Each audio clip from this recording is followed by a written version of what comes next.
మోకాళ్లలో గుజ్జును పెంచి నొప్పిని తగ్గించి సర్జరీని దూరం చేసే ఫ్రీడమ్ వాక్ నవమోసాలు తన కడుపులో మోసింది. తన రక్తాన్ని పాలగా మార్చి పాలిచ్చింది. కంటికి రెప్పలా కాపాడుకుంటూ పెద్ద చేసింది. కానీ క్షణికావేశంలో కన్న తల్లినే తీవ్రంగా కొట్టి అంతమొందించాడు ఓ కుమారుడు. ఈ హృదయ విదారకర ఘటన హనుమకొండ జిల్లాలో జరిగింది.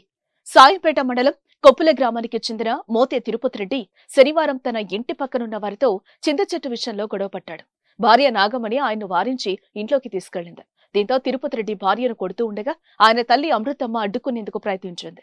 తిరుపతి రెడ్డి పక్కనే ఉన్న మంచం పట్టెతో తల్లిని కొట్టగా అమృతమ్మకు తీవ్ర గాయాలయ్యాయి. దీంతో ఆమెను వరంగల్లోని ఎంజీఎం హాస్పిటల్ కు తరలించగా చికిత్స పొందుతూ మృతి చెందింది.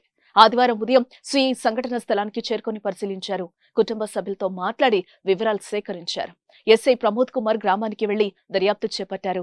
మృతురాలి కుమార్తె రాణి ఫిర్యాదు మేరకు కేసు నమోదు చేసుకున్నట్లుగా సిఐ వెల్లడించారు. క్షణికావేశంలో కుమారుడి వల్ల తల్లి అమృతమ్మ మృతి చెందడంతో కుటుంబ సభ్యులు కన్నీరు మున్నీరుగా విలపించారు. సుమన్ టీవీలో మీ పర్సనల్ అండ్ బిజినెస్ ప్రమోషన్స్ కోసం కింది నెంబర్కి కాంటాక్ట్ చేయండి.